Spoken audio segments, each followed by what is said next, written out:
But I think everyone in this band and people who have been and gone, so to speak, have passed through Fleetwood. At 78, Mick Fleetwood finally exposes Stevie Nicks' band secrets. For decades, he kept the darkest secrets of Fleetwood Mac locked away. But now he's finally talking. The affairs that shattered friendships, the cocaine addiction that cost him nearly $60 million, and the betrayals that left scars that never fully healed. And in March 2025, something happened no one expected. Mick Fleetwood and Lindsey Buckingham were back in the studio together. But this wasn't just about music. It was about confronting the truth behind one of rock's most chaotic legacies, and why Stevie Nicks may never forgive him. Mick's story didn't begin in fame. It began in constant motion. Born in England in 1947 and raised across Egypt and Norway, his childhood was shaped by culture, instability, and isolation. Struggling with severe dyslexia, he felt lost in school until one gift changed everything: a drum kit at age 13. That moment gave him purpose. Music became his escape, then his identity. By his late teens, Mick was already grinding through London's music scene, hauling his drums in a second-hand taxi just to get gigs. His big break came in 1967 with John Mayall's Bluesbreakers, where he met John McVie. That connection led to something bigger: Peter Green forming a new band and naming it almost casually Fleetwood Mac. That small decision would change music history forever.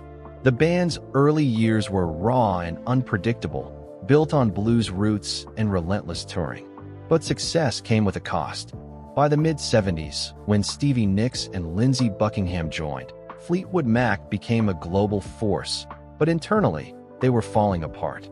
Relationships imploded. Marriages ended. Affairs crossed every boundary.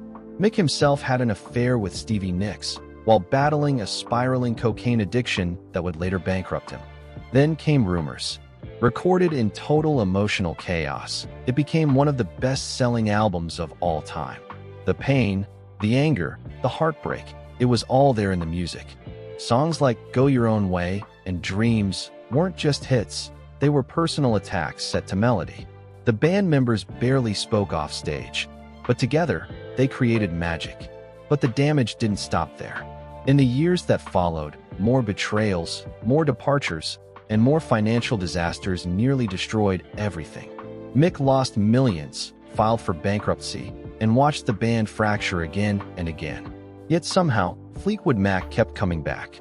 In his later years, Mick finally opened up. In his memoir, he admitted the full extent of his addiction and the price he paid for it. He rebuilt his life through music, business ventures, and reflection. But some wounds never healed, especially the fractured relationship between Stevie Nicks and Lindsey Buckingham. And now, decades later, that tension still lingers. When Buckingham rejoined Mick in the studio in 2025, it sparked hope, but also raised old questions. Can the past ever truly be forgiven? Or are some betrayals simply too deep? One thing is certain: Mick Fleetwood's story isn't just about music. It's about survival, regret, and the high cost of fame. If you want more untold stories from music's golden era, hit that like button, subscribe to Golden Age Chronicles, and turn on notifications so you never miss what history tried to hide.